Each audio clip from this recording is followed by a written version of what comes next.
Hi everyone, welcome. What we have for you today is a little review session based on the PAX 2. Me, myself, Diego, and Marco from Montreal Vaporizers.com.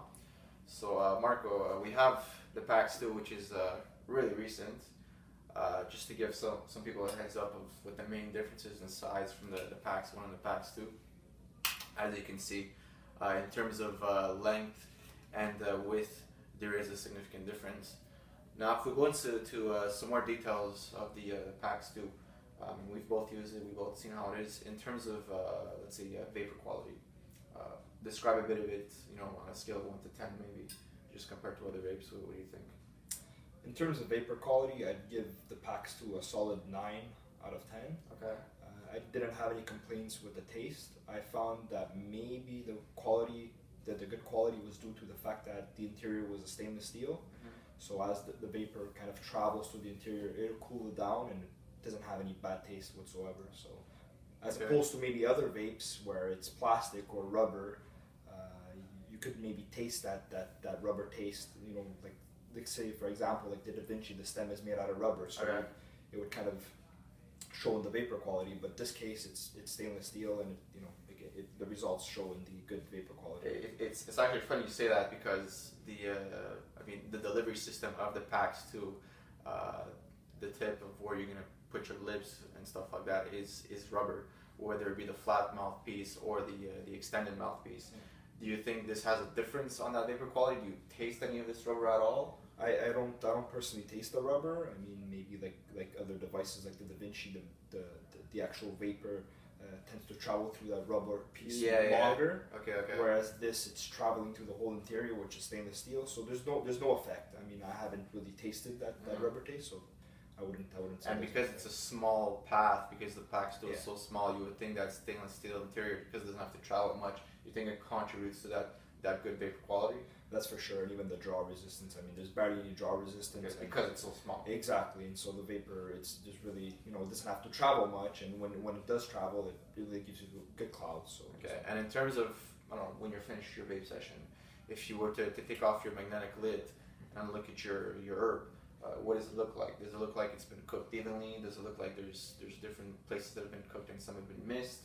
I'm sure if it's a good vapor quality, there must be some sort of evenly cooked herb inside there. It's definitely a good evenly cooked process that's going on. I mean, Plume has been around pretty long now. They're renowned. They really hit it off with this one. Yeah, so they know what they're doing this time around, and it's just a basic improvement over the first version. So you're gonna have a uniform cooking process that's gonna be going on. There's no worry of scorching the herb.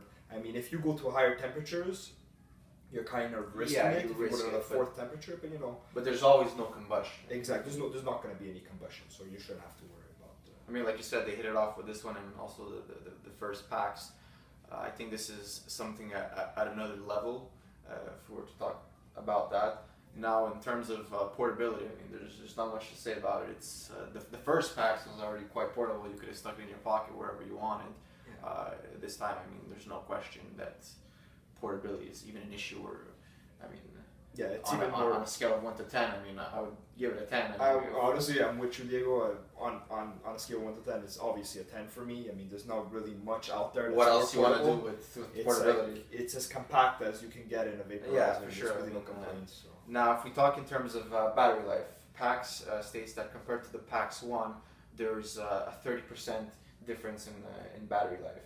Now, like you said, the PAX 1 is about an hour, depending on the draws you take or the frequencies and stuff like that. Now, after personal usage, do you see a difference in that battery life? Yeah, there's definitely a reflection in what Plume states for the battery life. You'll have about an hour and a half of vaping over there. Something like that. So it makes sense. That 30% does make sense. So you do get that extra battery life. But, the only caveat is that you're going to have to kind of charge this longer. Yeah.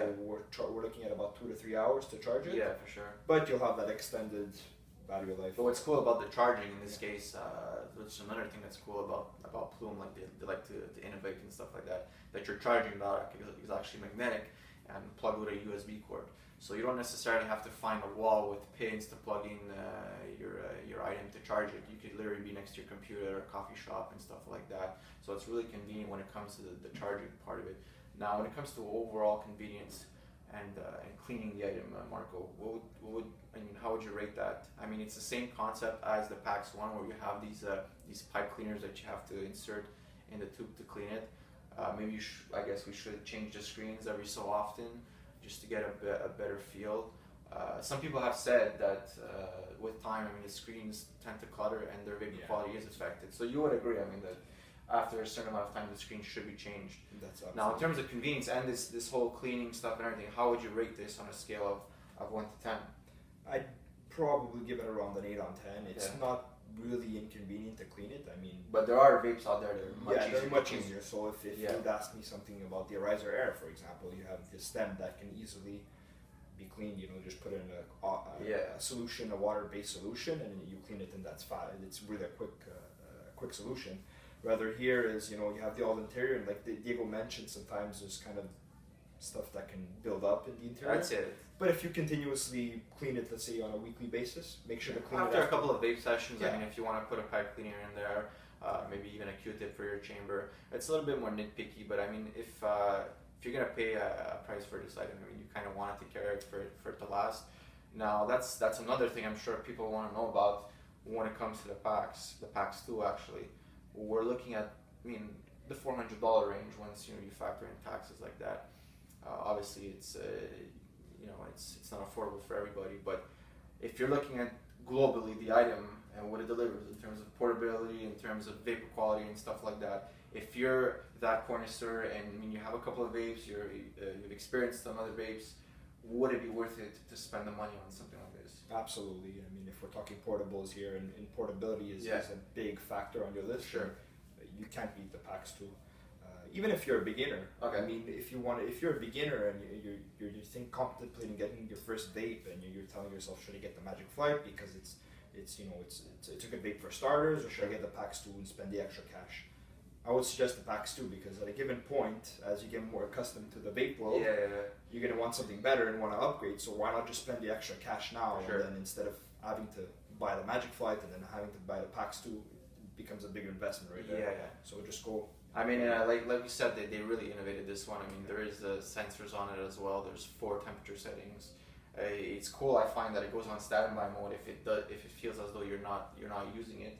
I mean, the LED lights will go from purple or green if it's already heated to blue, which means standby. And as soon as it feels that there's touch, if somebody picks it up, it continues heating again and brings you back. It brings you back to that temperature setting that it was at. So I mean, overall, a little bit pricey, but they really knocked it out of the park with this one. Who knows what the next one's going to be? Like we said, already with the PAX one, we thought, okay, I mean, it can't get better than this, and they did. So I want to thank you guys for watching, and stay tuned for more reviews on the PAX 2, and other vapes. Thanks a lot. Have a good night.